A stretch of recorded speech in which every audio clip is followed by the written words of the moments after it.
하나님이 세상을 이처럼 사랑하사 독생자를 주셨으니 이는 저를 믿는 자마다 멸망치 않고 영생을 얻게 하려 함이니라. 일제강점기 평안남도에서 가난한 농부의 아들로 태어난 한경직은 어느 부잣집 대문에 붙어있던 요한복음 3장 16절 말씀을 한 글자 한 글자 마음에 새기며 한글을 깨우칠 정도로 영특한 아이였다. 그러므로 그는 시험을 통해 오산학교 2학년으로 입학하였다. 선생님은 나라가 있고 민족이 살아야 내가 사는 것이라고 하셨어. 난 이곳 오산학교를 졸업하면 빼앗긴 나라를 되찾기 위해 대학에 들어가 신학문과 신기술을 익힐 거야. 한경직은 오산학교에서 조만식 선생님과 이승훈 선생님의 가르침을 받았다. 한경직이 늘 입버릇처럼 달고 다니던 말, 예수님을 사랑하기 때문에 이웃을 사랑하고 이웃을 사랑하기 때문에 나라를 사랑하게 되었다던 예수사랑, 이웃사랑, 나라사랑의 정신이 이곳 오산학교에서부터 싹튼 것이다. 오산학교를 졸업하고 숭실대학에 입학했을 때만 해도 한경직은 과학자가 될 생각이었다. 그런 한경직을 하나님이 부르셨다. 3학년 여름방학 선교사를 돕기 소래포구에 내려갔을 때의 일이었다. 잠시 머리도 식힐 겸 산책을 좀 할까? 이곳은 정말 조용하고 아름다운 곳이군. 하나님, 이토록 아름다운 강산을 빼앗긴 채 우리 민족은 지금 일제의 지배를 받으며 살고 있습니다. 어떻게 하면 우리 민족이 아름다운 이 강산에서 다시 평화롭게 살 수 있을까요? 그 일을 위해 저는 어떤 일을 해야 할까요? 네가 어디 있느냐? 아무도 없는 바닷가에서 들려온 맑고도 단호한 음성. 한경직은 자신에게 말하고 있는 이가 누구인지를 깨달았다. 그때 또다시 맑은 음성이 또렷이 들려왔다. 장차 너는 자신을 나에게 바치고 복음을 전하며 살아라. 오 하나님, 저의 몸과 마음을 온전히 하나님께 드리겠습니다. 그리고 앞으로는 하나님의 일꾼이 되어 슬픔에 잠긴 우리 민족에게 하나님의 복된 소식을 전하며 살겠습니다. 숭실대학을 졸업한 한경직은 블레어 선교사의 도움으로 신학을 공부하기 위해 미국으로 건너갔다. 생활비를 벌기 위해 접시 닦기나 청소부 같은 일을 하면서도 한경직은 우수한 성적으로 프린스턴 신학교를 졸업했다. 한경직은 곧 예일대학으로 학교를 옮겨 박사 학위를 받을 계획을 세웠다. 그런데 폐결핵 2기입니다. 예? 뭐라고요? 당시 폐결핵은 열에 9분 죽는다고 할 정도로 치료가 어려운 무서운 병이었다. 결국 한경직은 폐결핵이라는 사형 선고를 받은 것이었다. 17년 동안 공부만 했습니다. 그런데 이대로 죽어야 하나요? 하나님, 제게 3년만이라도 고국에 돌아가 주의 일을 할 수 있도록 해주십시오.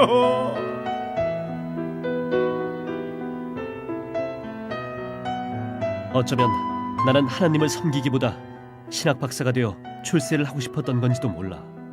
그래서 하나님은 내가 세상 지식이 아니라 하나님만 온전히 의지하는 종이 되도록 나를 연단하시는 거야.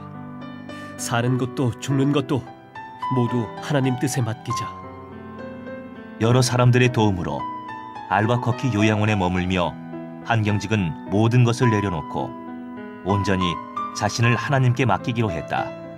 비록 몸은 병들었지만 마음은 그 어느 때보다도 강건해져 옴을 알 수 있었다.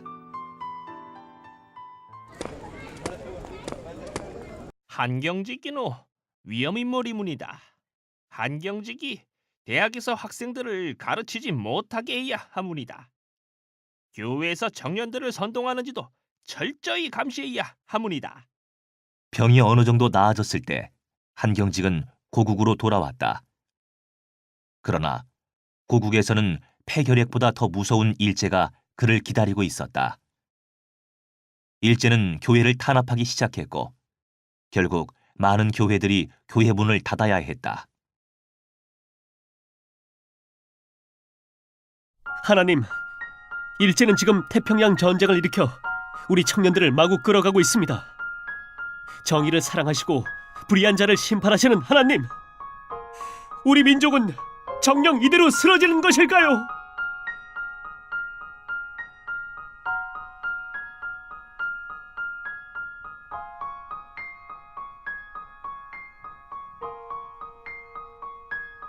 이제 일제는 망하고 이 강산에는 마을마다 흰 돌로 지어진 교회가 우뚝 선다는 말씀인가요?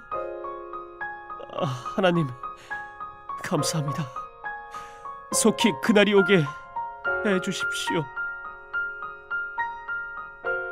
한경직이 보았던 대로 얼마 후 일본 천황은 항복을 선언했고 우리는 해방을 맞이했다.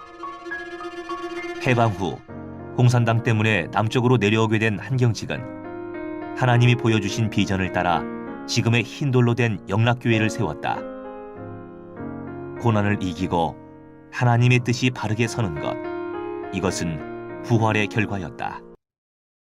오늘날 한국 교회가 눈부신 성장을 하고 많은 사람들이 하나님을 믿게 된 것은 많은 어려움 속에서도 나라와 민족을 위해 눈물로 기도하며 쉬지 않고 말씀을 전하던 한경직이 있었기 때문이었다. 그런 한경직에게 1992년 템플턴 상이 수여된 것은 어쩌면 당연한 일이었다.